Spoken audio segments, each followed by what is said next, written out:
And so we shall proceed. Let me get this kind of lined out a little bit here. I could probably take this part off if I wanted to. Let me just turn this camera a little bit to get the lighting proper. Thanks.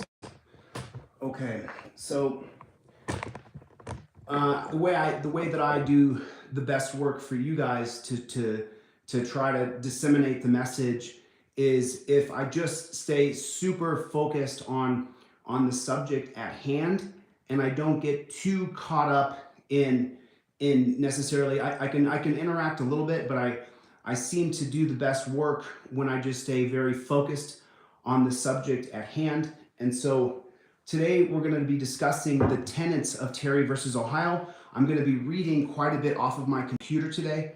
Thanks you guys for coming by. Real quick shout out to Here's the Deal, High Impact Flicks. Appreciate the video today. I was humbled. In case anybody doesn't know, I have watched Brian High Impact Flicks all the way through the pandemic. That individual, I watched that channel, High Impact Flicks, all the way through the pandemic. So today I'm going to be doing a little bit of reading, and I believe Stephanie is in the room. If you guys hit your like button real fast, we'll try to get a few people in here, and then I'm going to jump right into Terry, and I'm going to get into some very specifics about Terry versus Ohio. We're going to talk about some things today that you probably haven't heard me talk about before, because I'm going to be reading exactly the exact tenets of what they say Terry is, and then the reality of what Terry is. What they write down on a piece of paper, what is written down as policy, is not the same as what Terry versus Ohio is in application. And that's why the title of this live, forgive me real quick, let me grab some water. That's why the title of this live is that the reality of Terry is domestic terrorism, and there's really no other way that you can see it, because what it does is it gives one man the ability, using the social contract, which is supposed to be intended, so that we're not in bellium omnius contra omnes, which stands for the war of all against all, and that's Thomas Hobbes. If you guys are not familiar with Thomas Hobbes' Leviathan, this is the original social contract. Bellium omnius contra omnes, right? Bellium omnium contra omnes. That's exactly the exact Latin phrase that means the war of all against all. The social contract's being used against us. Do you understand? So bellium omnius contra omnem, what that actually means is the war of all against all. In other words, that if we do not agree to live by a set of laws that we all, free men, it says free men, if free men do not agree to live by a set of laws, then we will have a war of all against all, and it will be ubiquitous. It will be everywhere. It will be unyielding, unbridled. It will be, because Thomas Hobbes' perception of man, if you guys don't know who Thomas Hobbes is, I strongly recommend that you look up who Thomas Hobbes actually is. And so Thomas Hobbes wrote a book called Leviathan that you can listen to on YouTube absolutely for free, and that is your homework assignment. Every single one of you who's going to watch this now or watch this later, I want you to know what the social contract is. Because if you know what it is, it will make you as fired up and as passionate about overturning Terry as I am. You will soon want to wear a shirt that says overturn Terry, because you'll understand exactly what I do, that the social contract is being used against all of us. Policy is not law, but yet policy created by the unelected Supreme Court has created an absolute tyrannical police state, prison state of America. There is Terry versus Ohio right there, just before Richard Nixon's face, and there is the prison industry after Terry versus Ohio. After Terry versus Ohio. So what you're talking about is 7.5 million people being thrown into a dungeon based on a policy created by the judiciary. It's called judicial activism. None of us voted for it. None of us want it. None of us asked for it. This is something that is ruining our country.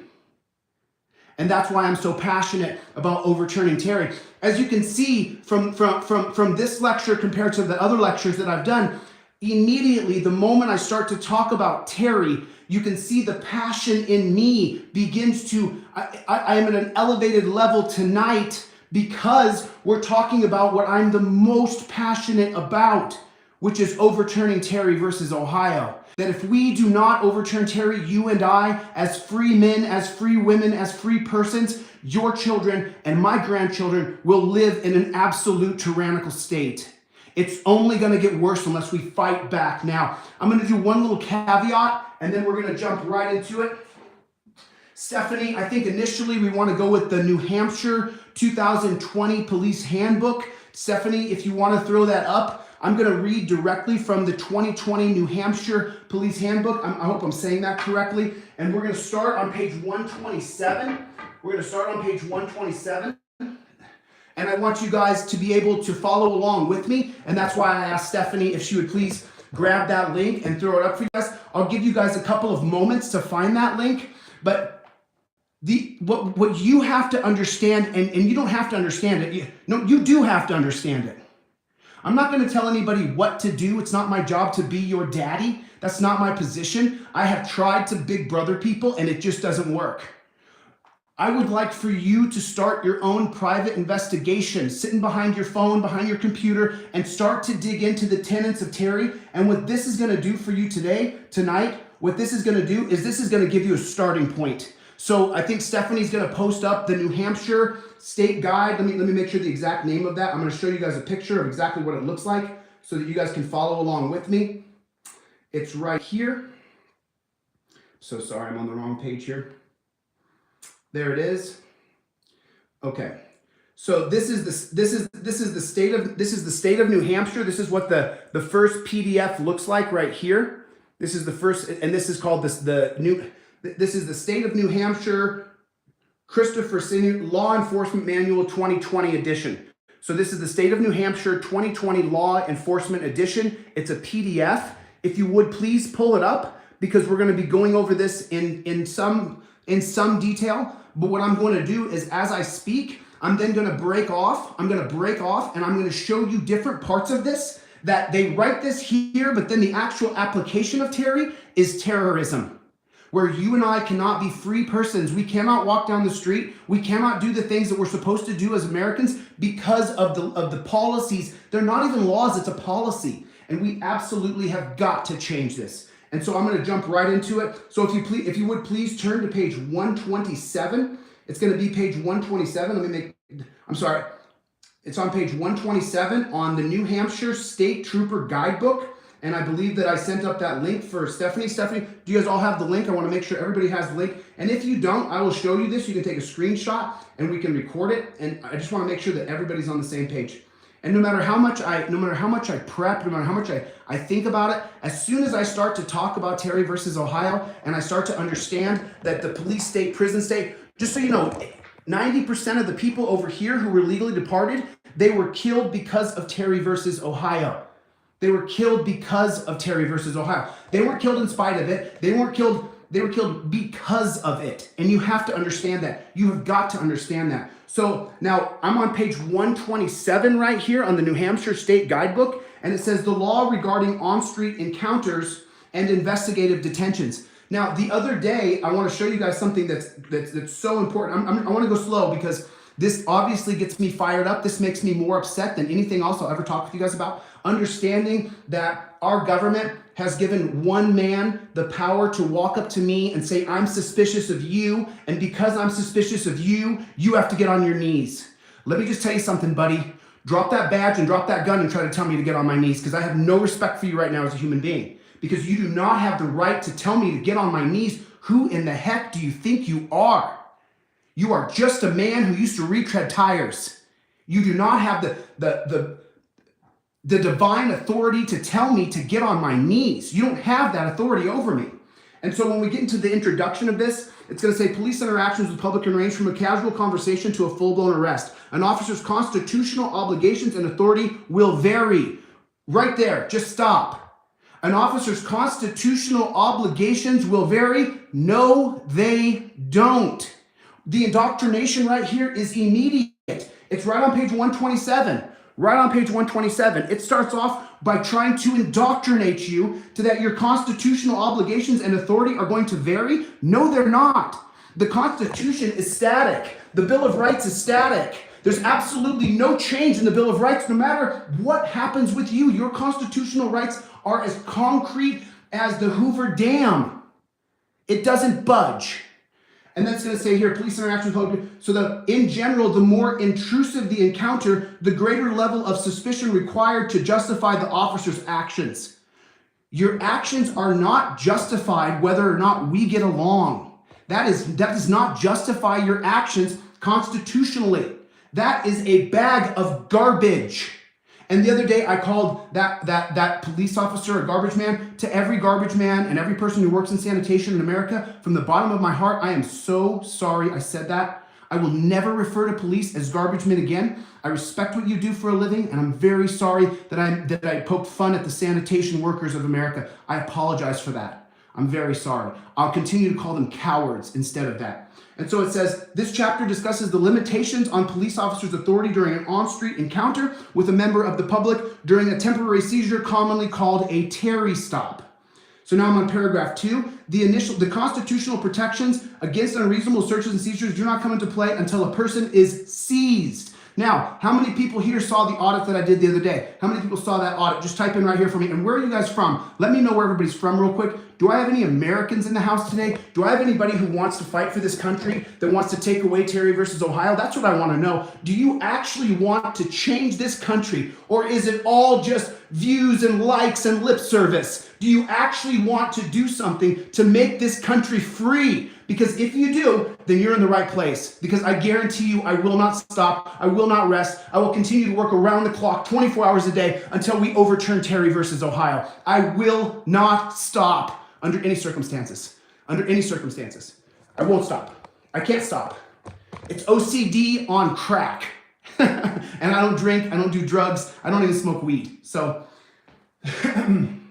law enforcement officers, like any other person, are free to approach any member of the public. I agree. I totally agree. A police officer is perfectly free to walk up to me and approach me. I have no problem with that. If you want to come up to me and talk to me, hey, you know what? It might be a consensual conversation. I might tell you to go pound sand. It just depends on how you approach me, if you treat me like a man with respect.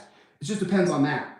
By merely approaching an individual on the street or in another public place, by asking him if he's willing to answer questions, or by putting questions to him if the person is willing to listen. Number 1, never, ever answer a question to a cop. Ever. If he says, hey, how you doing? How you doing? Hey, where are you going? Where are you going? And you know what? Sometimes I used to answer cops, and because so many children are being set down in front of this camera now, and they're watching my lectures, I'm not going to say what I used to say to police. When the cop used to ask me where I was heading, I used to say the most things I wouldn't say now because I want to affect the children. But what I do tell them is, it's none of your business where I'm going. Where are you going? And so then it says, ask him if he's willing to answer questions. Is the person willing to answer questions? If a cop asks you where you're going, what you're doing, if you're willing to answer questions, you can just simply shake your head. No, I'm not. I'm not. Right? And what's up, people? How you guys doing? Make sure that you guys never... Remember the cop the other day when I put my windows down? He said, well, do you have any weapons? I said, well, I want to reach for my license, but I don't want you to be scared. And he said, well, do you have any weapons? I said, well, I don't answer any questions. Did you notice the tone and the cadence of which I spoke to the police officer? I'm going to take my time and go nice and slow, because I'm not at your beck and call. You're at mine. You're the public servant, not me. You're here to supposed to be servicing me, not persecuting me. And so then it says here, if an officer requests to examine an individual's identification and may ask for consent to search the individual or the individual's belonging without legally seizing the subject. Okay, so let's answer this question for you. In a Terry stop, in Terry versus Ohio, when the cop says, hey, can I pat you down? You say, no, you can't. Do you understand that? Can I look through your vehicle? No. No, you cannot. No, you cannot look in my vehicle. The answer is no. It's no now, it's no later, it's no tomorrow. Repeat these words. I do not consent to any searches or seizures. I don't know how many videos I've watched where they say, hey, can I look in your car? I goes, well, sure. You have to be stronger than that. You have to look at tyranny in the face and say, I will not give up my rights to you. It won't happen. So then it says, provided the police do not in any way convey a message that the person must comply with their consent, with their request. Do you see that? It's right there. It's right on the bottom of page 127. It says, provided the police do not in any way convey a message that the person must comply with their request. Is that the reality? Is that the reality of a Terry stop? Is that the reality that the cop in no way or shape or form makes it seem as though you must comply with his consent? No, that is not the reality. So that means every single day in the United States of America, thousands and thousands of cops are walking up and they're treating people as though they must comply to their request. Do you understand? You have got to understand, you do not have to comply to any request from a police officer. You never have to comply to any request. And for the love of God, don't you ever agree to anything. I do not consent to searches or seizures. Can I pat you down? No. No. Almost like you're telling a dog that's eating meat off the table. No. It just gets me. So, when an encounter constitutes a seizure, now I'm on the page 128. This is the New Hampshire State Police Guidebook. Stephanie or T. Roy, please pop this up on the links so that you guys can follow along at home. I'm right there. There it is. The New Hampshire manual right there. Stephanie London just popped it up there. Please click on that right there. I'm on the top of page 128. And we're going to go through several different links here because we know that the reality of Terry is not the reality on the streets. The reality of the words written is not what's really happening on our streets every single day in America. And the results are thousands and thousands of people are killed every single year, and it's justifiable. 9 out of 10 police interactions start as a Terry stop. Oh, if I get into people's deaths, I'll cry. And I'm so fired up right now because I knew this talk tonight would be about Terry versus Ohio, and I just don't want to break down emotionally. I want to get through this talk. So I'm on the top of page 128 right here. I'm on the top of page 128. When an encounter constitutes a seizure, whenever an encounter between a police officer and the member of the public rises to level of seizure, constitutional protections are triggered. Is that how you feel? When you interact with a cop, do you feel like constitutional protections are triggered? The nature of the seizure will determine what constitutional rights are implicated. For example, the level of suspicion required to justify the police action will hinge upon whether the seizure is temporary or constitutes full-blown custody. Full-blown custody of what? An inquiry into me? I don't care what. The only time you could ever justify full-blown, full-blown custody is if you catch someone in a criminal act where they're literally doing something violent. You don't have the right to put me into full-blown custody because I don't like you. And you notice the other day with those cops, I did not let them think for 1 second that I liked them or I respected them, because I don't. So then it says here, thus, it's important for a police officer to understand to when and what degree a person has been seized. For constitutional purposes, a seizure occurs when a reasonable person facing the circumstances would not feel free to ignore the law officer's questions and leave. Let me just tell you something. I always feel reasonable ignoring a cop. Always. Because I don't break the law. Meaning I have no reason for going to your custody. I don't need to be put in your custody, copper. It's not your job to put me in custody. Your job is to defend people and protect our rights. You swore an oath to the Constitution. Every single thing you're doing with the Terry stop is unconstitutional. And let me just tell you, my friend, when you die and you meet your maker, God have mercy on your soul, because during this flesh time of my life, I cannot forgive you. So he's going to say here, this happens for constitutional, when a person faces circumstances, this happens when an officer by means of This happens when an officer by means of a show of authority or use of physical force in some way restrains the liberty of a person. Did you guys hear what I said to that cop the other day? When he put his hands on me, I said, get your hands off me. Don't put your hands on me. It says here, by means of show of an authority of use of physical force in some way restrain the person's liberty. What word are they not using there? They're not using the word arrested, because that's in the Fourth Amendment. That to be securing your person against unreasonable searches and seizures. They use the word liberty here. Seizure means arrested. Arrested means seizure. If you didn't know it, now you know. If you guys have not heard the first 3 episodes of Overturn Terry on this channel, I highly recommend that you watch the first 3 episodes of Overturn Terry on this channel, because it'll show you how the supreme tyranny changed the name of arrested to detained. Factors relevant in determining whether or not a person has been seized. Whether officers told the person that he or she was free to leave. Wait a minute. If you're telling me if I'm free to leave or not, then you've arrested me. If my motion has been stopped, then you have arrested me. But see, this is the whole Supreme Court tyranny thing, where they change the meaning of words. Whether officers were in plain clothes or uniform, whether officers displayed their weapons or badges, whether the police touched the person or restrained the person in any way or made any show of force. The number of officers present is dependent on my constitutional rights. Are you sure about that? Or is this a bunch of crud? This is crud. This is the crud in the crack of your mouth and in your eyes when you wake up that you want to get off your face. It doesn't belong. Whether or not the officers use their blue lights or siren. So you're telling me if a cop turns on his blue lights or siren, that's going to determine whether or not my constitutional rights remain intact? This is police policy created around Terry versus Ohio. I'm going to go down to page 129 here. The character and tone of the conversation between the person and the officers. Now follow me here. Do you notice the other day when I spoke to those police, I spoke slowly and I spoke deliberately. Even when I called the guy a tyrannical piece of garbage, I still spoke slowly and I spoke purposely and deliberately.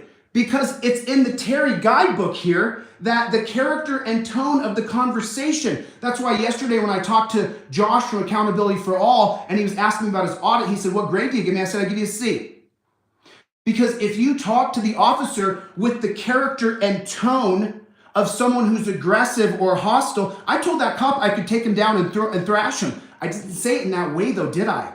I said, he knows that if he didn't have this badge and gun, he would never speak to me this way. He would never try to touch me. But I didn't say, I would grab you and I would, right? Because it's in the handbook.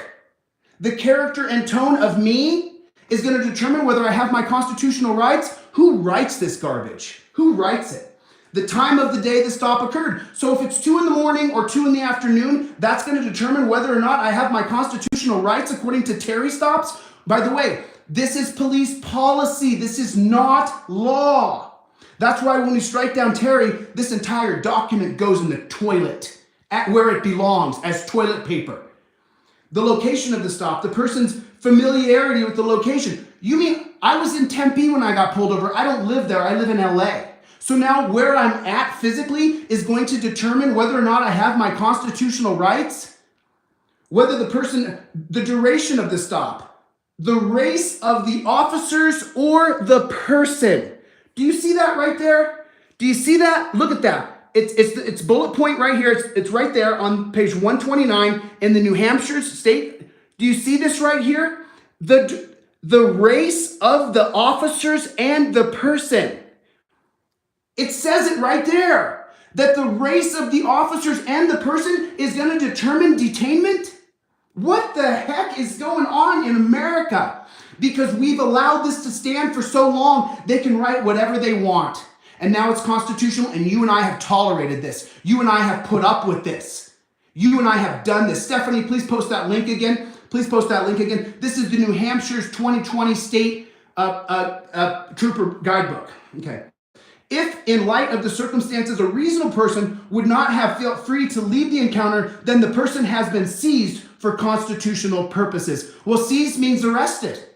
So if you're telling me that your simple interaction with me seizes me, well, then you're violating my constitutional rights every single time you do it. This is why my shirt says Overturn Terry. This is why everything I talk about is Terry versus Ohio, because you're telling me right here, you're literally saying to me, the person has been seized for constitutional purposes. Based on what? The tone of my character, the tone of the conversation? Well, let me just tell you right now, Copper, I don't like you. I don't respect you. I'm not going to talk to you like you're my friend. I'm going to talk to you like you're my enemy, because you are an enemy of the people. You signed up to be an enemy of the people. You signed up to take people to a dungeon. And then on the way to there, you say, well, I'm just doing my job. I have a right to go home safe to my family, as you drop the person off at a dungeon where they can be raped, they can be beaten, they can be killed, and there will be no accountability for their life being taken.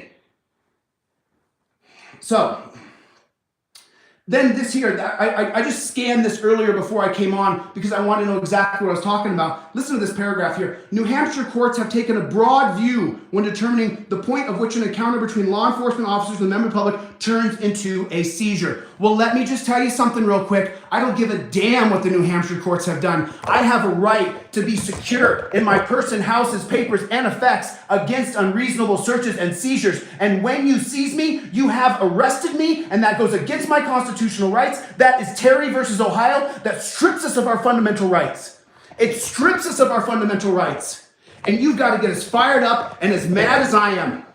People say, oh, you're so angry. You're damn right I'm angry. 7.5 million people have been taken to a dungeon. If those cops could have the other day, they would have put me in handcuffs and they would have tortured me with those torture cuffs.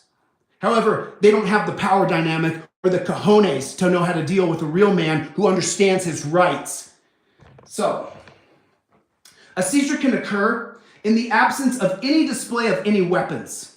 Do you hear that? A seizure can occur when I don't have any weapons and the two Neanderthals with me carry guns. They carry guns. And a seizure can happen whether I have weapons or not. Why do I need to be seized if I'm not armed and dangerous? Well, for officer safety. What's the officer safety policy? That's Terry versus Ohio. For instance, the New Hampshire Supreme Court found that a man had been seized by police and thus entitled constitutional protections when at 1:15 a.m., and here's Cortez, this is an extension of Terry. Here's your Cortez standing right here, the 1981 holding of Cortez versus the United States, which is, of course, an extension of Terry versus Ohio. The New Hampshire court that found when a man had been seized at 1:15 in the morning, and the police called out to him, hey, you, stop. And he was walking along the street, and the man did not respond to the officers, and out of, hey, I want to speak to you, the court reasoned that at that time of night, oh, so if it's the nighttime, I don't have my rights. If it's 1:15 in the morning, well, then I don't have my rights anymore, do I? This is ridiculous. This is ridiculous. Teach your children. The court reasoned that at time of night on a deserted street, no reasonable person would have felt free to ignore the police and walk away. This reasonable person right here, I sure would. I sure would. I don't pay attention to tyrants in the middle of the night. I especially don't pay attention to clowns who dress up in a clown suit and then say, hey, you. No, hey, you, bud. Why don't you go on about your business? There's no victims here. And what does the Fourth Amendment say? What does the Fourth Amendment? And no warrant shall issue, but upon probable cause, supported by oath or affirmation. And no warrant shall issue, but upon probable cause, supported by oath or affirmation. What does that mean? That means if I'm walking along the street at 1:15 in the morning, there is no probable cause because no law has been broken.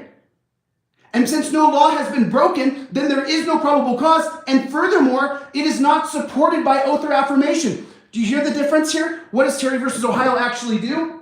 Terry versus Ohio actually says that their reasonable suspicion, they swear they were reasonably suspicious of you. I crossed my heart and hope to die. Stick a needle in my eye, judge. I was suspicious of Chile. He was walking down the street at 1:15. I said, hey, you. And he said he'd ignored me. Of course I ignored you. You're a tyrant. You're the devil. You're the danger. You're the fear in the night. You're the bump, the road, the tick, the sound of fear. Of course I ignored you. Of course I ignored you. You're a tyrant. So no reasonable person at 1:15 in the morning would ignore a police officer. You bet your butt I would. I would ignore you 100 times out of 100. You're not worth paying attention to. So now I'm on page 130. I'm on page 130 of the New Hampshire State Trooper's Guidebook. Unlike the United States Supreme Court and many courts, New Hampshire does not require that a person submit to law enforcement's show of authority or use of physical force in order for a constitutional seizure to occur. If the officer's actions would lead a reasonable person to believe that they were not free to leave, a seizure has occurred, regardless of whether the person's being targeted actually submitted to the officer's authority. For example, a person who runs away from an identified police officer who's ordered him to stop may effectively have been seized for constitutional purposes. Regardless of that fact, the person did not comply with the officer's orders because they're unconstitutional. I just read the Fourth Amendment. I could just go back and read the Fourth Amendment to you every time. Every single time. You can't arrest me. You cannot seize me if there's no probable cause. What is probable cause? Can anybody type it right here? What does probable cause mean? Probable cause means a law has been broken. No matter what the bastardized Supreme Court has bastardized, right? No matter how they change the meaning of words, Probable cause now, today, tomorrow, and forever means you broke the law. That's what that means. No matter what the tyrannical Supreme Court has said, from me to you, from a constitutional scholar to you, I'm teaching you now. I'm telling you now. Probable cause is when you have broken the law. That's what probable cause is. And don't think it's anything else, no matter what court holding you read. Because especially when you get into the Rehnquist court and the Berger court, and even now in the Roberts court, you're going to hear all kinds of bastardization, especially Earl Warren's probable cause court in Terry versus Ohio. It's absolutely preposterous. We have to overturn Terry. So then it says here, now I'm on section D here, investigative, or it says investigative or Terry. And Terry, of course, look at Terry is italicized. And why is Terry italicized? Terry is italicized because an investigative stop, commonly called a Terry stop, is a temporary seizure of limited scope designed to allow an officer to confirm or dispel a reasonable and articulable suspicion that the person is involved in illegal activity. That's why when you guys saw me do the audit the other day, and he said, I'm telling you to get back in your car, and I said, no, I told you no, I'm not doing it. And the reason why I said, no, I'm not doing it is because he could not have RAS, reasonable articulable suspicion, that I am committing a crime. I don't want to get into it. An investigatory stop must be supported by reasonable suspicion. So now, do you see it right there? It just makes me so upset. It just makes me literally, I feel the anger in my chest. An investigative stop must be supported by reasonable suspicion. An investigative stop? I don't want to be investigated. Unless I've committed probable cause supported by oath or affirmation, I don't want to be investigated. You're within your rights to arrest me for a crime, arrest me. But I don't want to be investigated because some guy who used to retread tires decides that he's suspicious of me. And that's what's going on thousands of times a day in the United States of America. That's why I'm here. That's why I'm doing what I'm doing. And I will not waver. To make a lawful investigative stop, an officer must have a reasonable suspicion that the person being stopped has been, is, or is about to be engaged in illegal activity. Stop. Oh, so I have a reasonable suspicion that I think that maybe you're about to rape that woman.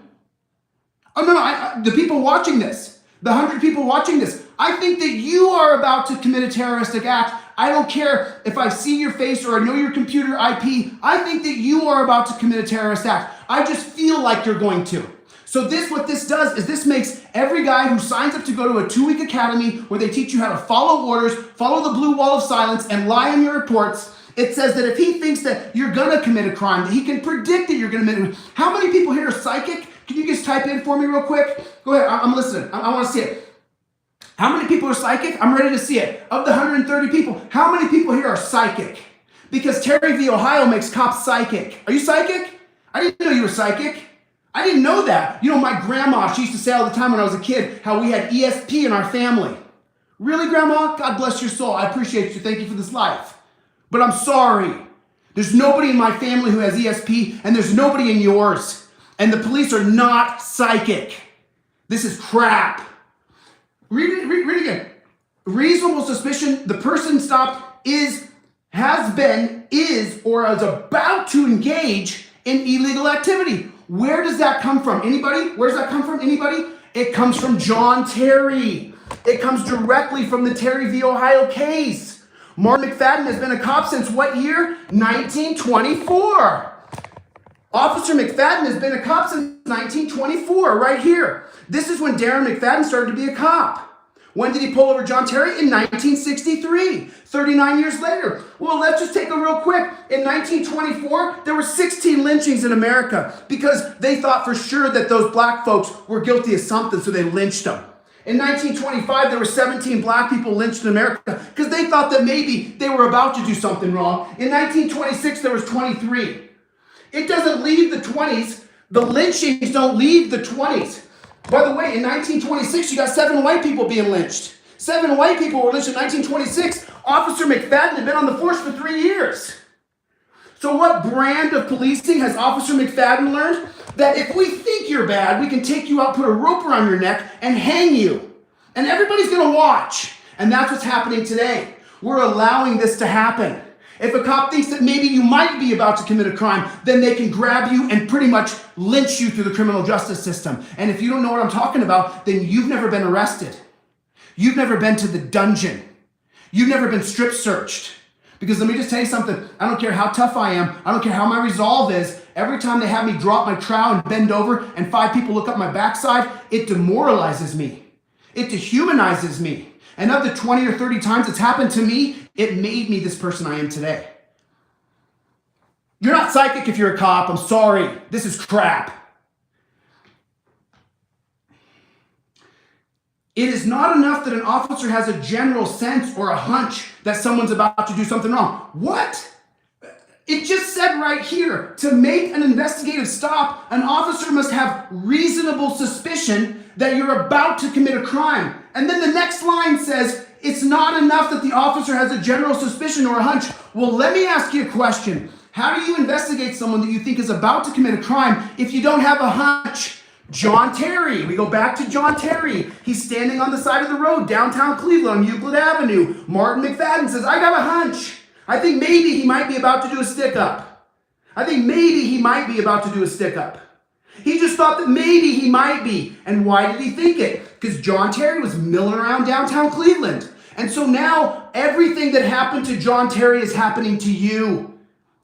First Amendment auditors, how many times have cops walked up to you and said, I'm suspicious that maybe your camera is a weapon.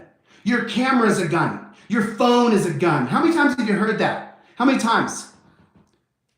Thousands. Every day. There's people being arrested every single day. So it says here that if you're going to have reasonable suspicion that they're about to commit a crime, then you can stop them. But it can't be a hunch. Which is it? Which is it? Is it that you have a hunch they're about to commit a crime, or you know you have reasonable suspicion? What's reasonable suspicion? Who decides what reasonable suspicion is? The cop does. And then who decides if it was reasonable? His captain. And then who decides if it's been a violation? The Internal Affairs Division. And as you know from reading the Mullen Commission, I have it right here. What does the Mullen Commission say? The Internal Affairs is as corrupt, if not more corrupt, than every single cop on that force. And you have to understand, Terry versus Ohio has to go. The officer must be able to point to specific facts and reasonable inference drawn from those facts to support the possibility of specific wrongdoing. Well, what did I read a moment ago? He was out at 1:15 in the morning. The cop told him to stop. And so that means that that's it right there. He must be about to commit a crime. It says so right here.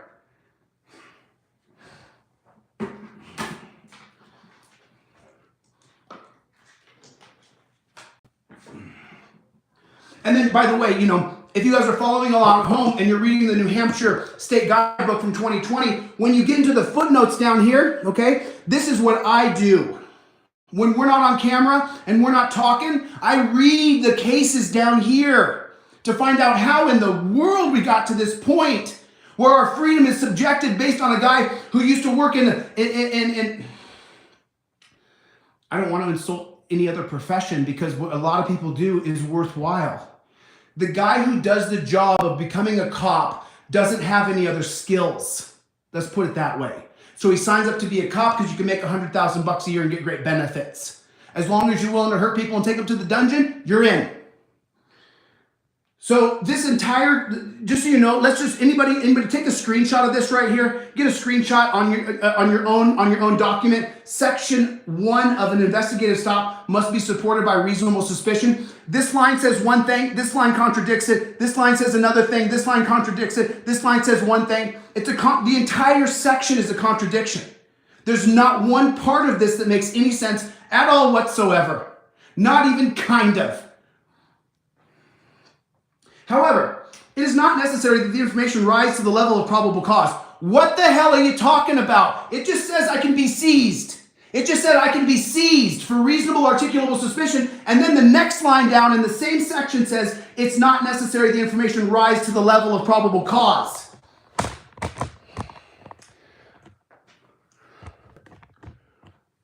To be secure in their person against unreasonable searches and seizures, no warrant shall issue but upon probable cause. This says reasonable suspicion is enough to seize me.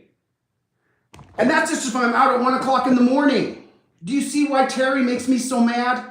Do you see why it makes my heart race? Do you see why it pisses me off? It's just, nor is it necessary the officer rule out all innocent explanations for the suspicious conduct before making the stop. So the cop can look at you and say, well, I'm suspicious of him. He's running down the road at 1:15 in the morning. I did see a dog running by earlier. I wonder if he's chasing his dog. Nor is it necessary that the officer rule out all innocent explanations for the suspicious conduct before making the stop. So if you see a guy running down the road at 1:15 in the morning, and then 5 minutes earlier you saw a dog running down the road, the officer doesn't have to say, well, I did see a dog running by here earlier. It was a good-looking dog. Looked like it had been loved and taken care of, and this guy's running down the road. I wonder if he's chasing his dog. He can stop you, and he doesn't have to consider whether or not his own facts in his head make sense. That's how powerful Terry is. I can ignore Occam's razor. Does anybody know what Occam's razor is? Does anybody know what Occam's razor is? Has anybody not heard of Occam's razor? Anybody heard of it? Type it right here. Have you heard of Occam's razor? Has anybody heard of Occam's razor? Because what this says here is that you can ignore Occam's razor.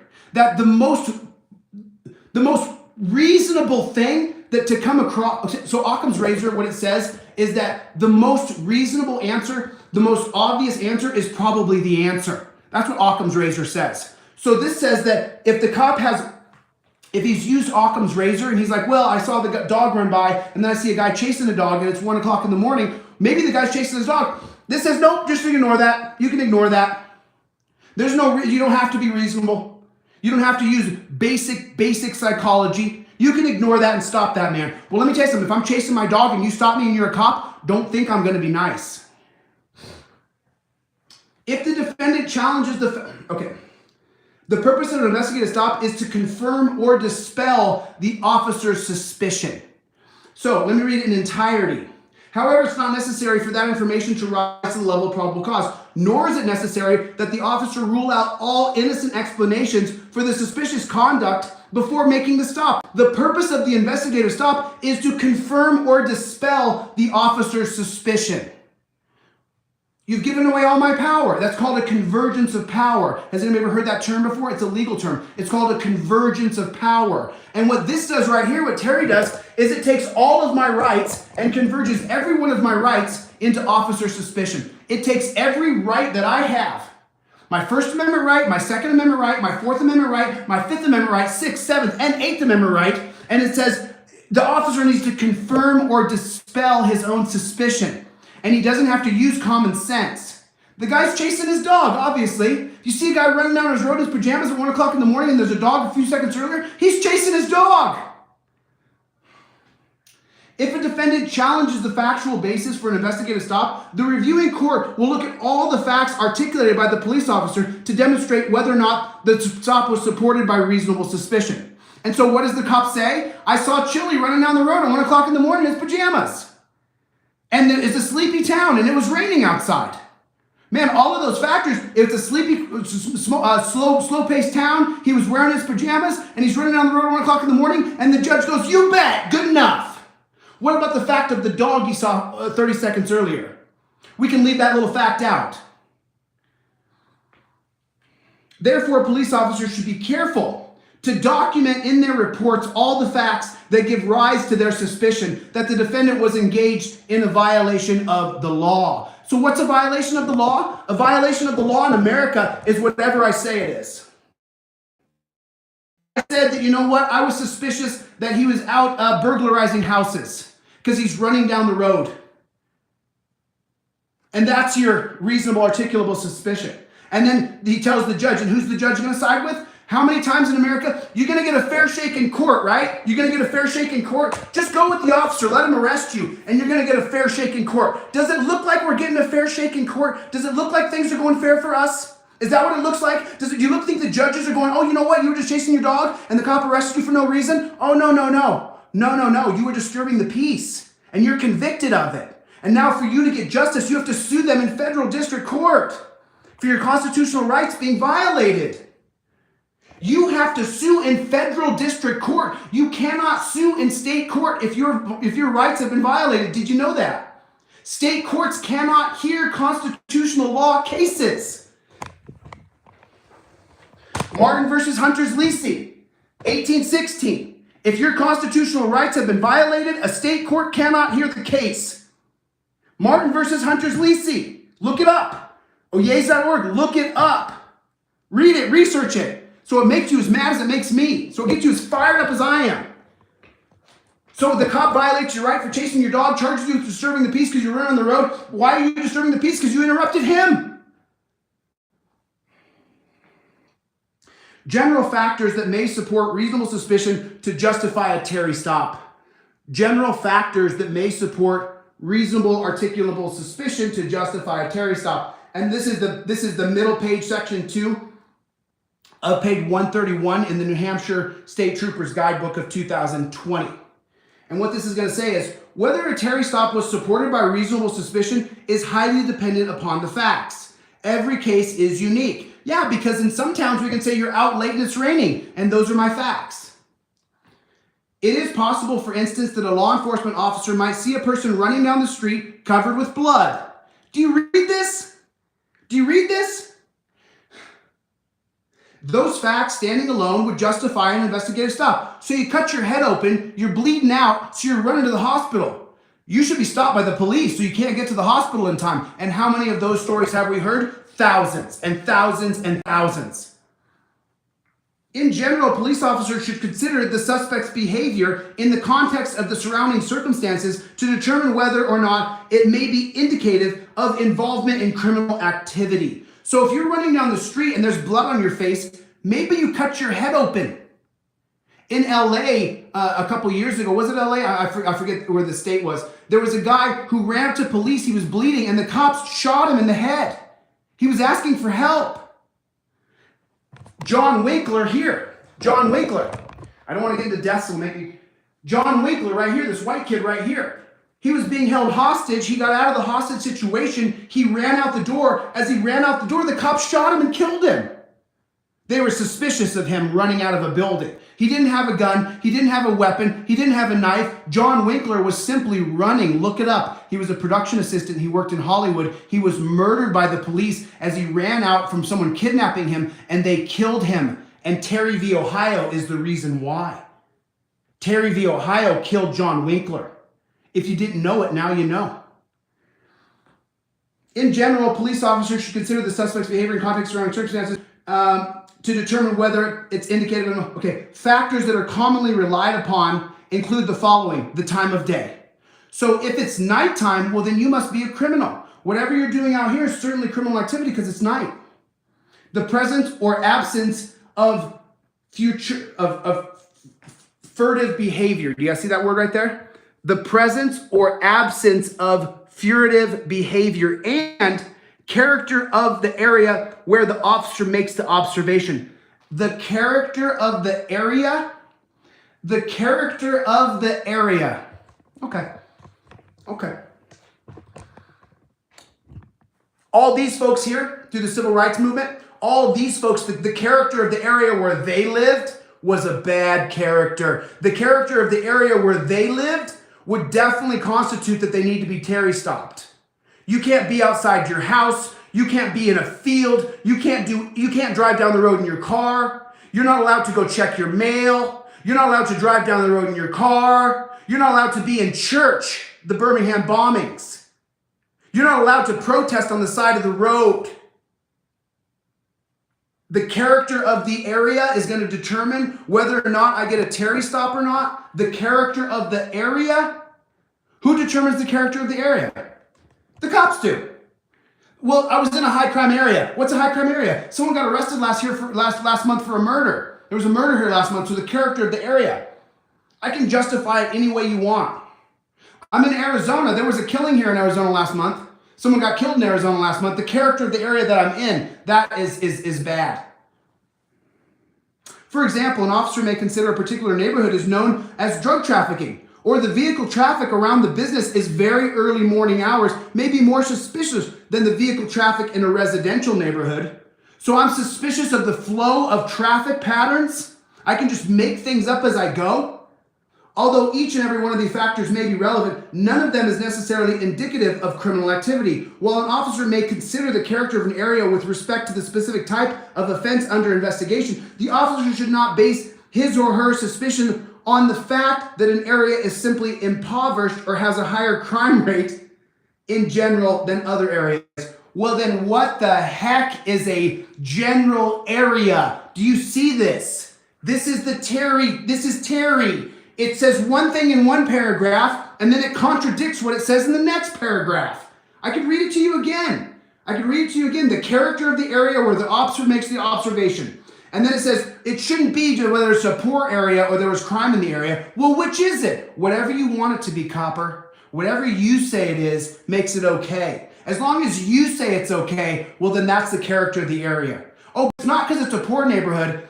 It's because I just feel like the character of the area. There was a killing here last month in this area. Where was it? 3 miles that way. Similarly,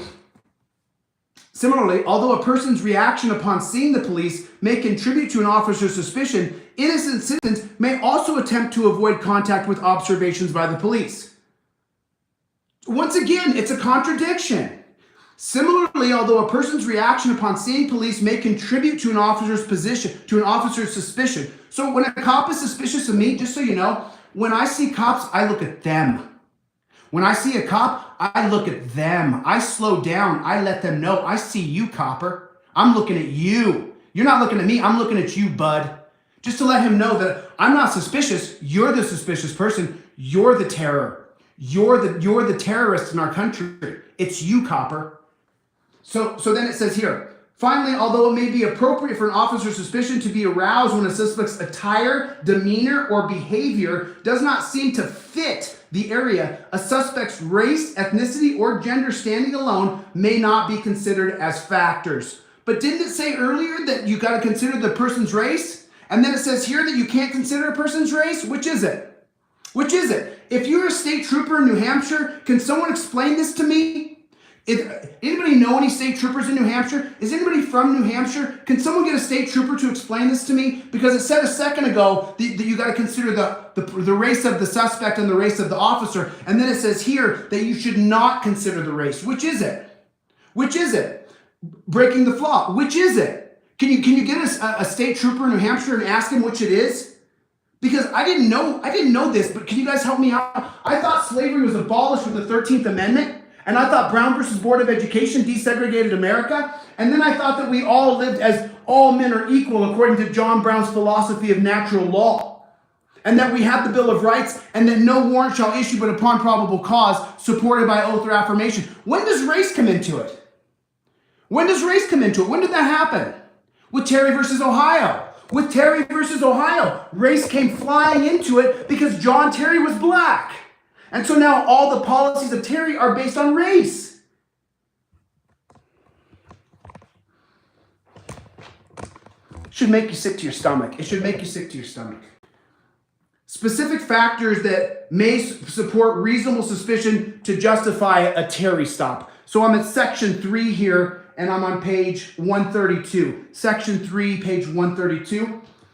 The following are some factors that New Hampshire courts have specifically recognized as permissible types of information upon which reasonable suspicion can be based. The officer's personal knowledge and observation. An officer's personal knowledge can serve as the basis for reasonable suspicion. For example, an officer who, while patrolling in plain clothes, sees a group of individuals conferring with each other and sees them individually walk up and down the street to look in a store window multiple times, each before they confer with each other. Oh my God. Oh my God. This is the Terry v. Ohio case.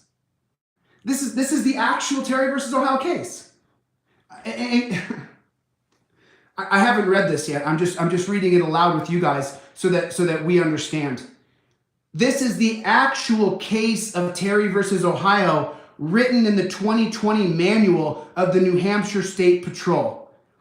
John Terry, Chilton, and Katz were walking up and down the street, and they said they were looking into windows of a jewelry store and they were going to rob it. But Chilton, Katz, and Terry went to their graves saying we were never going to rob any place. I don't know what the hell they're talking about. And now in the 2020 manual, it says, for example, an officer while patrolling sees individuals walk up and down the street and look in a store window multiple times before they confer with each other, has reasonable suspicion to believe those individuals are planning a crime. This is Terry versus Ohio, written in the 2020 New Hampshire manual. The state of New Hampshire, you should be ashamed of yourself.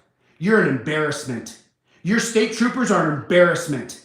Your Department of Justice in New Hampshire is an embarrassment. You're disgusting. You just wrote the Terry v. Ohio case in your 2020 manual. So that means depending on the race of the person, they're not allowed to walk up and down the street and look in the windows of stores? And Lewis Stokes, who argued the Terry v. Ohio case, who threw a total snowball in 100-degree weather, just melted before it got to the plate. He didn't point this out. You're not he pointed this out. You're not a criminal because you look up and down store windows and you confer with other people. What if you want to buy the building? What if you want to rent the building? What if you're looking at the building to throw a party there and you want to sublease the space for a weekend? There's a million factors that could come into walking up and down the street and looking into a building. You're not a criminal because you're looking around. But that's your reasonable articulable suspicion? Is that you're just looking around because you're looking around, then that's enough to be Terry stopped? Note, however, that personal observations can be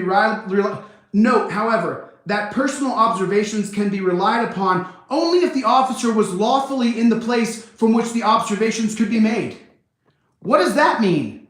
Only if the officer was in a reasonable place? Well, if you don't know, Martin McFadden, and you guys, by the way, I put graphics in the Overture Terry parts, part 1, 2, and 3, that I showed the actual layout of where Martin McFadden was watching John Terry. It was 2:30 in the afternoon in a busy, it was like New York City on Euclid Avenue in 1963. And now, so if the officer's in a reasonable place, what does that mean? Sitting in his car, walking his dog? He can be in a reasonable place. Reasonable means anything. Reasonable means I'm on my rooftop. Reasonable means I'm laying on the ground. Reasonable means I'm having a picnic in the park. Reasonable can mean whatever you decide it means. Part B of this, and I'm on page 133 here. In determining whether there's justification to conduct a Terry stop, officers are permitted to rely on their experience and training. Well, now we know who cops are. They're allowed to rely on their experience and training. Well, we know that cops are Neanderthals who could never produce a graphic like this, who couldn't produce a TV show, that couldn't be a garbage man, that couldn't be a plumber, that couldn't work as a carpenter. They don't have the skills to do anything. And so you're talking about the reasonable experience of the officer. Well, who is he? He's a coward. He's a person with no skills. Because why would you do that job if you had any skills? What's your job today? I'm going to put people in handcuffs and take them to a dungeon. Why would you do that? Because there's something wrong with you, bro. That's why. But now here, a Terry stop is determined whether there's justification depending on the experience of the officer. Well, what are his experiences? He doesn't have any. For example, while a civilian might not be aware of an increased burglary report in a particular neighborhood, an officer who sees a heavily laden vehicle drive away from a residence at high speed could consider that information to infer that the vehicle's presence raised concern. So if you pull away fast and you are in a heavily laden vehicle, what does that mean? And this is 2020. I don't know about you, but a lot of these Trumpers have trucks. Where I'm from is Trump Town. Where I'm from in Alaska, all of my buddies have these big, huge trucks with flags hanging out of the back of them. Are all of those heavy laden? Is that what that means? I'm just asking for a friend. Can anybody tell me what is a heavy laden vehicle? Can anybody tell me what a heavy laden vehicle is? Because I don't know what that means. What does that mean? The cop said there's a high burglary area in this neighborhood. Well, you know how you catch someone who's breaking into things? You catch them burglarizing it. You don't say, I'm suspicious of this car. Christopher Dorner. Does anybody remember Christopher Dorner? Does anybody remember Christopher Dorner? Anybody heard of that name before? What happened with Christopher Dorner? The cops went out and killed 2 women. Did you know that? They saw a car that looked like his. They riddled it with 150 bullets. Christopher Dorner, because what Christopher Dorner did, the cops murdered 2 women. The cops got away with it. The cops got away with it. So a heavy laden vehicle you pull, if you drive fast in a big truck, well then you must be a burglar suspect. That's what that says. Rest in peace, Christopher Dorner. Christopher Dorner's manifesto was spot on. It was down the line. It was perfect. If you haven't read Christopher Dorner's manifesto, it's available online. I highly recommend that you read it. That these cops are the most corrupt ever. And we go back into Serpico, and then we go back into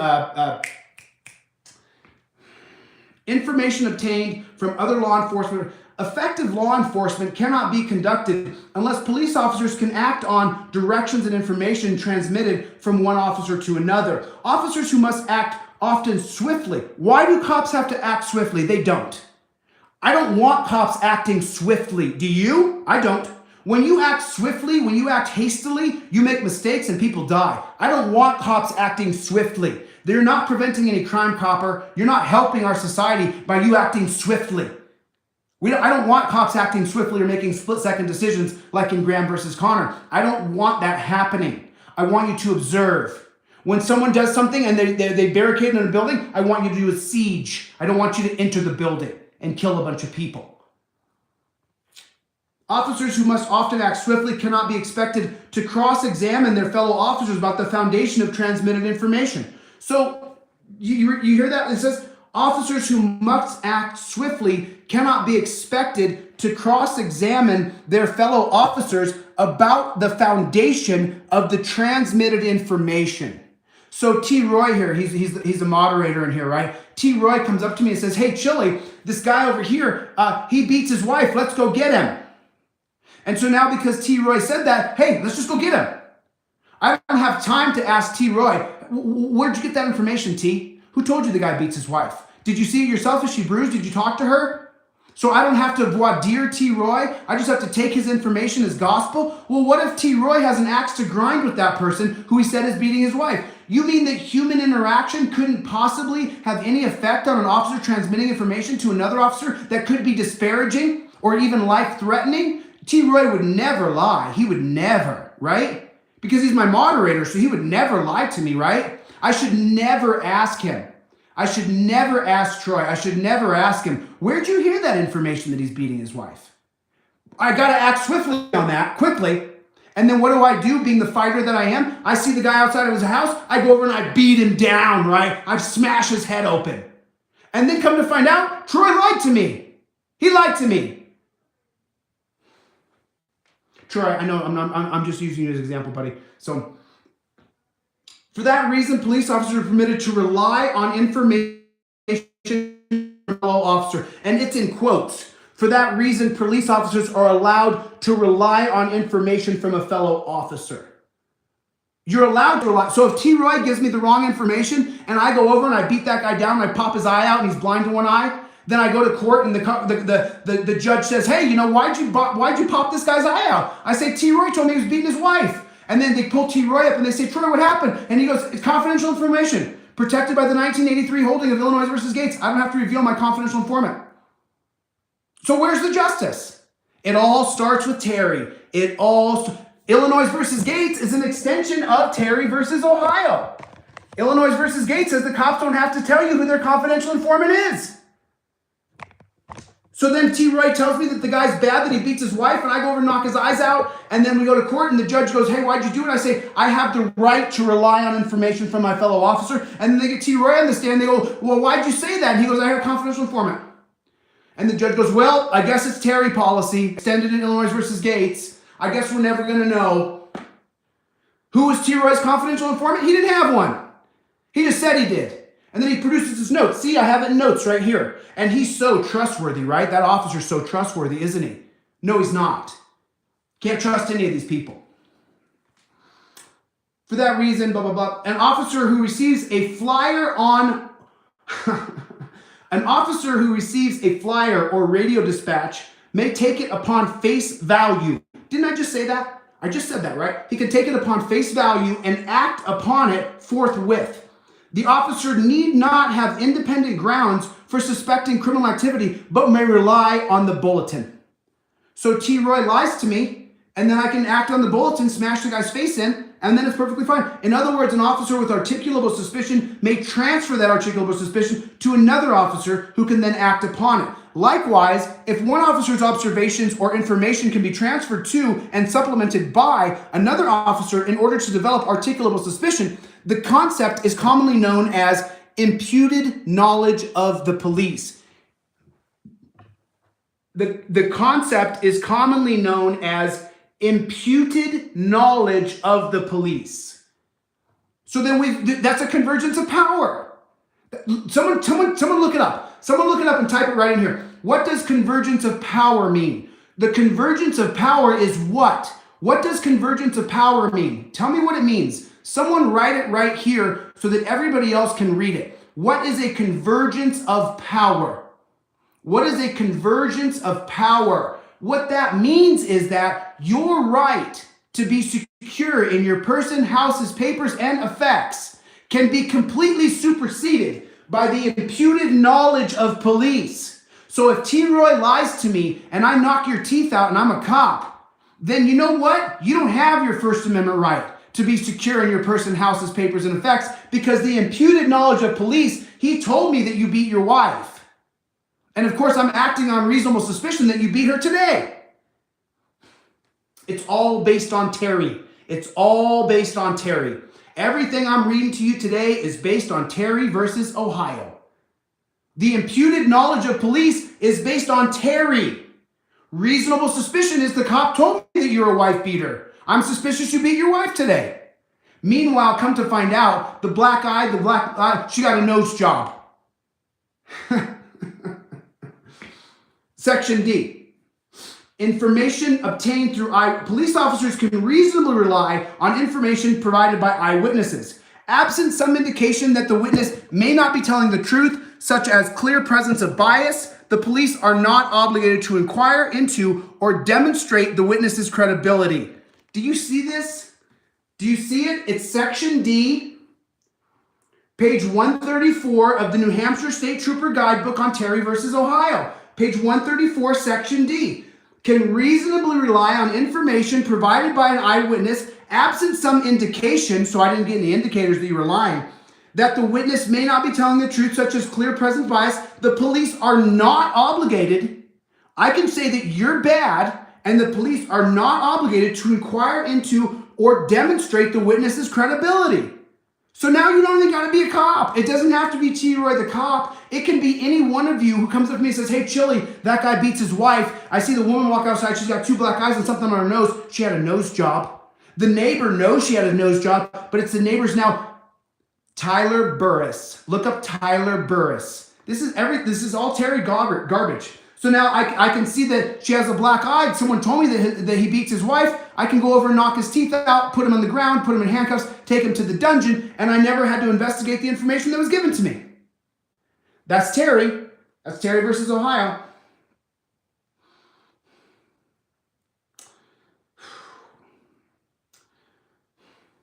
If an eyewitness to a crime reports face-to-face what the eyewitness has seen, the police do not need to learn the identity of the eyewitness in order to act upon the information, because the eyewitness is considered identifiable.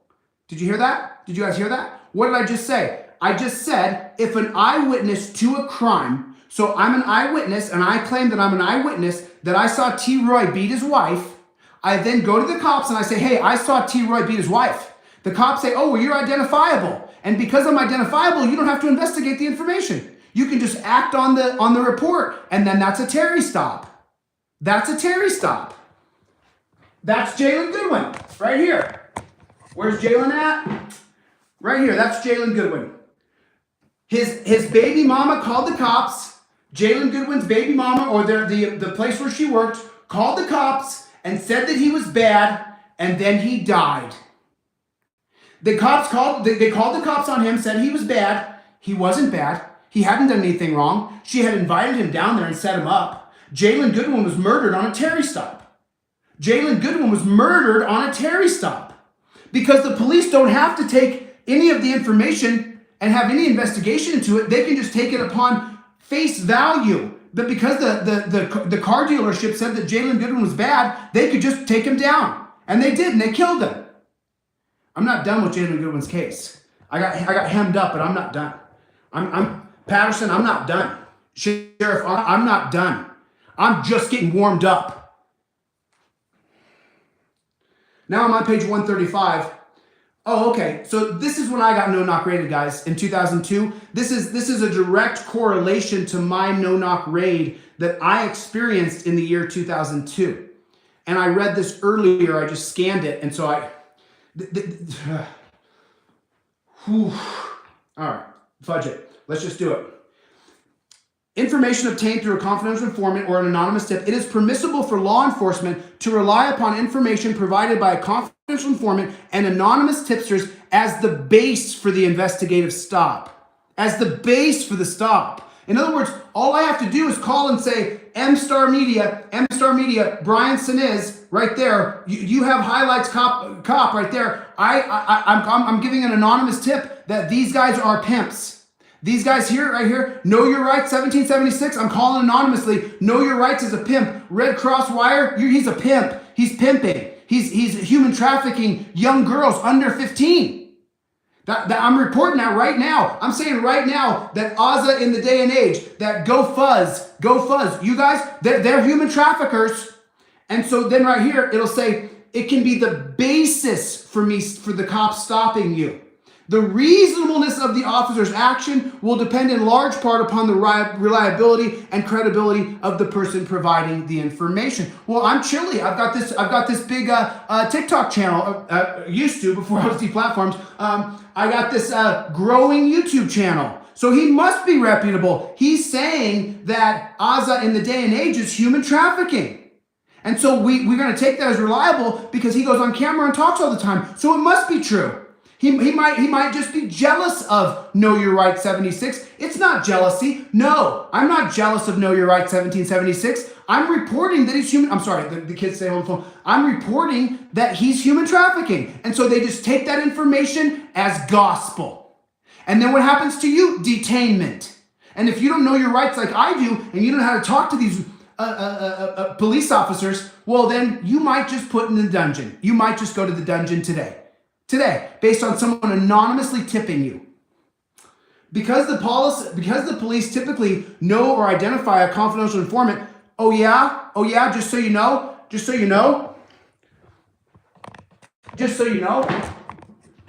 Caleb Slay of Springfield, Missouri, he knew information that the DEA and the local sheriff was running drugs, and so they said that a confidential informant told them. Caleb Slay's dead. He was shot in the back of the head within 30 seconds of a Terry stop. The confidential informant told the police. Who was the confidential informant? Was a drug dealer.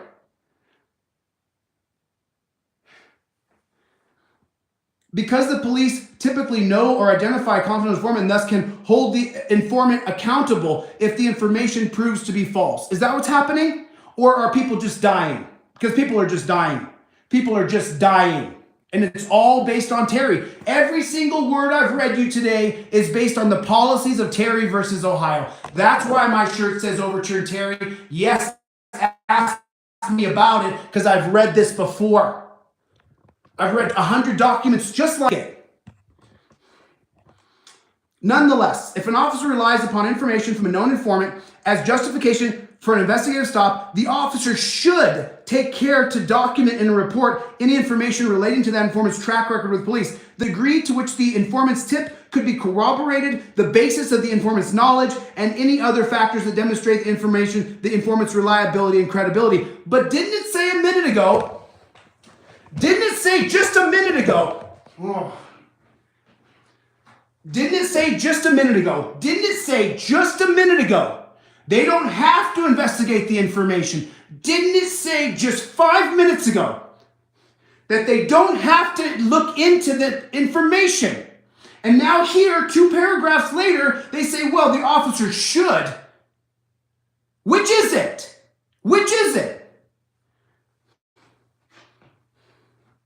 Nonetheless, if an officer relies upon information from a known informant, the tipster, the base of the information is knowledge.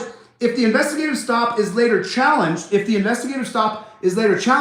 a reviewing court can take that information into account in evaluating whether or not the stop was justified or not. Okay, so let's just take a step back here.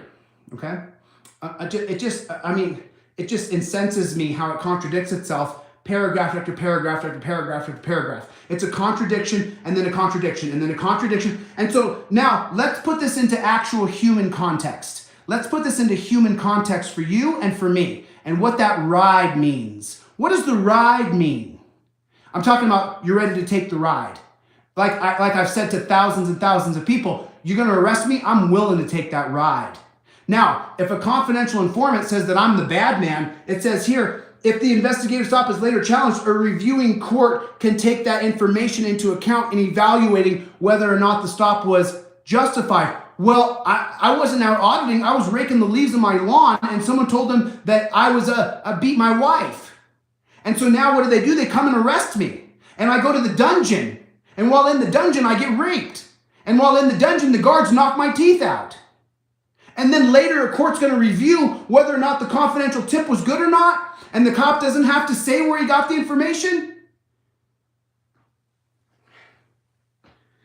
So that means all you have to do in America is call the cops on someone and say that they're bad. That's all you got to do. It's a Terry stop. I'm going to scroll down here. I'm going to scroll down here on page 136 of the bulletins that I scanned over earlier because I want to talk about these. Now, there's a number of factors that an officer can consider in making the assessment from a confidential informant. Whether the tip was based on the anonymous tipster's personal observation rather than a third-hand report. So an anonymous tipster can say, someone told me that T. Roy beat his wife. Whether the information was a type not readily available to the public, whether the anonymous tipster was providing information about an ongoing event. So all I have to say is that, yeah, there's an ongoing human trafficking ring over here. It's ongoing right now. They're taking kids right out of the elementary school and they're human trafficking them. And so then the cop goes, oh my God, I'm suspicious. Whether the tips include a level of intimate detail that reasonably implies firsthand knowledge. Well, if I'm your neighbor and I hate you, because neighbors often hate each other, and I know that your wife told me she's getting a nose job on January 5th, 2020, then I just go to the cop who drives by and I go, man, listen, I've been hearing screams from the neighbors for weeks and weeks. They're constantly fighting.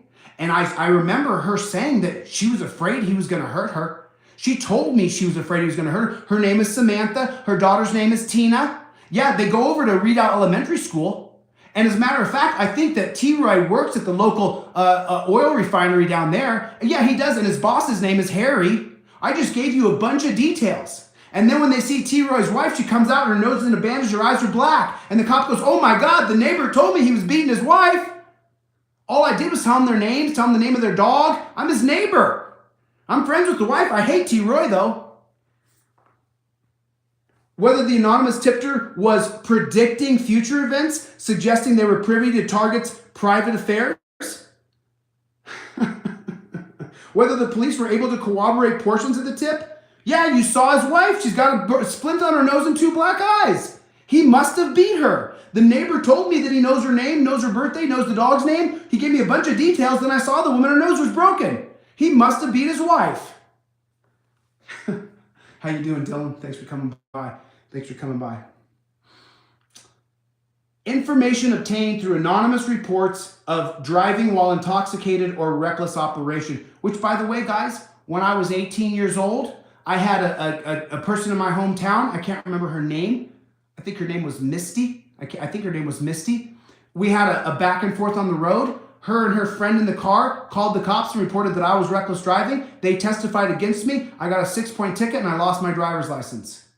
It was all lies. They were being jerks on the road. So was I. We were 18. And then later in life, when I drove without a license, I was arrested and taken to the dungeon based on 2 people lying and saying that I was recklessly driving. Other third-hand information, permissible law act. So now I'm on page 137, section E. I'm on page 137, section E. Okay, 137, section E. And here, this is permissible law enforcement activities during an investigative stop. So this isn't about your rights. This isn't about your constitutional fundamental Bill of Rights. This is what the cops are allowed to do to you during an investigative stop. This is the officer's rights over your rights. And how do I have Terry v. Ohio listed on the poster? It puts officer safety over your rights. See that? This is not a mistake. I put this like this on purpose. This is an illustration. Officer safety goes over the top of your rights. Your rights are divided by officer safety. The purpose of an investigative stop is to confirm or dispel the officer's suspicion of criminal activity. So the purpose of the investigative stop is to confirm or dispel his suspicion. What about my rights? This gives the power to the cop. He gets to dispel or confirm his suspicion of me. And why do you think I'm so disrespectful to these tyrants? I don't need you confirming or dispelling suspicion of me, bud. The purpose of investigation is confirm or dispel the officer's suspicion. The stop must be carefully limited to the purpose and must last no longer than is necessary to serve that purpose. If the officer exceeds the permissible scope of an investigative stop, any evidence obtained will result and will be, as a result, will be suppressed at the trial. So I'm going to read it clear. If the officer exceeds the permissible scope of an investigative stop, any evidence obtained as a result will be suppressed at the trial. I still took the ride. I still went down to the dungeon. I was still put in handcuffs. I was still arrested in front of my children. My kids still saw me get arrested. The cop still said to my kid, "Your dad's a bad guy." You know how many cops I've seen say things to people's kids? I just like to slap the taste right out of your mouth when you talk to people's kids. It just really infuriates me. Pat down search. So now I'm on the top of 138. By the way, there are 4 or 5 documents I wanted to get to tonight, but I'm already at, oh my Lord, at 81 minutes. I'm already at 81 minutes. I'm sorry, I don't mean to take so much time here, but thanks T-Roy. You guys pick up my poster on deletelaws.com if you can. If you can't, let me know. I'll send it to you for free. I've only got 2 or 3 requests for free posters. That's not enough requests for free posters. More people should be requesting free posters. So, pat down search. An officer can conduct a pat-down search or frisk of a person's outer clothing for weapons if the officer reasonably believes that he might be in danger if such person possessed a dangerous weapon. Well, let me just tell you something, copper. The dangerous weapon I got's right here. And you better be damn sure that I don't have to use it on you. The purpose of a protective frisk is not to search for evidence of a crime, but to allow the officer's conduct the stop without fear of violence. Well, dude, the only way I'm going to be violent to you is if you're violent to me. You don't have a right to put your hands on me. I have not broken the law. You don't have a right to touch me.